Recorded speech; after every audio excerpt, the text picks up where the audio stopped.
सभी को जय यीशु। आगमन काल की त्वारी वचन साधना में आप सबों का स्वागत है। आज हमारा मुख्य चिंतन का विषय यीशु के जन्म में ईश्वर के हस्तक्षेप के संबंध में है। इससे पहले हम पुराने विधान में संपन्न अनेक ईश्वरीय हस्तक्षेपों में दो घटनाओं का जरा अवलोकन करें। उत्पत्ति ग्रंथ के अध्याय 24 में हम पढ़ते हैं कि इसहाक का विवाह कैसे हुआ। अब्राहम कनान में परदेशी के रूप में रहता था। वह बूढ़ा हो चला था। उसने अपने सबसे पुराने तथा विश्व सेवक से कहा, तुम मेरे देश चले जाओ और मेरे संबंधियों से मेरे पुत्र इसहाक के लिए एक अनुयोज्य पत्नी को ले आओ। नौकर मेसोपोटामिया के नाहोर नामक नगर के लिए चल पड़ा। वो एक विजाती था, लेकिन उसने अब्राहम के ईश्वर से प्रार्थना की कि मेरी यात्रा सफल हो जाए। ईश्वर उसके साथ रहा और उनकी मुलाकात अब्राहम के निकट रिश्तेदार बतूएल के पुत्री रिबेका से हुई। वह एक सुंदर तथा विवेकमती लड़की थी। उसका भाई लाबान मेहमान को घर ले आए। वहां नौकर ने अपने आगमन का उद्देश्य व्यक्त किया और इसका भी वर्णन किया कि किस प्रकार ईश्वर ने मेरे साथ रहकर मुझे यहां तक सुरक्षित पहुंचाया। तब लाबान और बतूएल ने कहा, इसमें प्रभु का हाथ है, हम इसमें हस्तक्षेप नहीं कर सकते।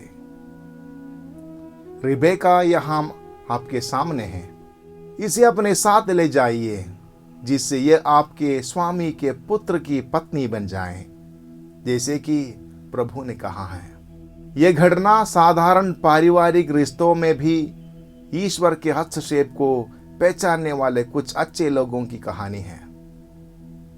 याद रहे कि इसहाक के वंश में प्रभु यीशु का जन्म हुआ। ये ईश्वर की योजना है। दूसरी घटना नबी सामुएल से संबंधित है। एल्काना एक अच्छा आदमी था। उसके दो पत्नियां थी, अन्ना और पेनिन्ना। पेनिन्ना के अनेक पुत्र पुत्रियां थी, लेकिन अन्ना के कोई संतान नहीं थी। वह बांझ थी। अन्ना के दुख को बढ़ाने के लिए पेनिन्ना उसे चिढ़ाया भी करती थी। अन्ना ने अपना सारा दुख ईश्वर के सामने रख दिया। आखिरकार ईश्वर ने हस्तक्षेप किया और उसके एक बच्चा पैदा हुआ। वह था महान नबी सामुएल। आज के सुसमाचार पाठ में हमने सुना कि किस प्रकार ईश्वर के हस्तक्षेप ने जोसेफ और मरियम के जीवन की एक निर्णायक घड़ी को सकारात्मक मोड़ दिया। अपनी जानकारी के बिना मरियम को गर्भवती जानकर धर्मी पुरुष जोसेफ ने खुद को एक विषम वृत्त में फंसा हुआ देखा। उसके एक इशारे से मरियम को मृत्युदंड मिलना निश्चित था, लेकिन मरियम पर कोई लांछन करना उसके लिए असंभव था, क्योंकि वह पहले से अधिक खूबसूरत और संतोषवती थी। वो समझ गया कि इसमें कुछ रहस्य आवश्यक है, लेकिन उस निगूढ़ता की चाबी कहाँ है। चुपके से उसे त्याग कर स्वयं को जनता की निंदा का पात्र बनाना ही उस धर्मी को उचित लगा। मरियम जोसेफ की पीड़ा समझती है, लेकिन वो अपने में छिपा रहस्य उसके सामने खोल नहीं सकती।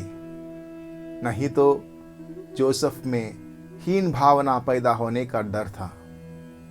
इसलिए मरियम ईश्वर के हस्तक्षेप की घड़ी का इंतजार करती रही। आखिर वही हुआ और सब कुछ ठीक ही हुआ।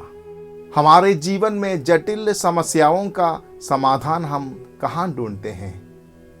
अपने दिमाग में या दूसरों के विचारों में? क्या हम समझते हैं कि ईश्वर की जानकारी के बिना इस संसार में कुछ होता नहीं, तो हम अपनी समस्याओं का समाधान ईश्वर में क्यों नहीं खोजते हैं? सर्वभला, सर्वशक्तिमान और सर्वज्ञ ईश्वर हमारी भलाई चाहता है।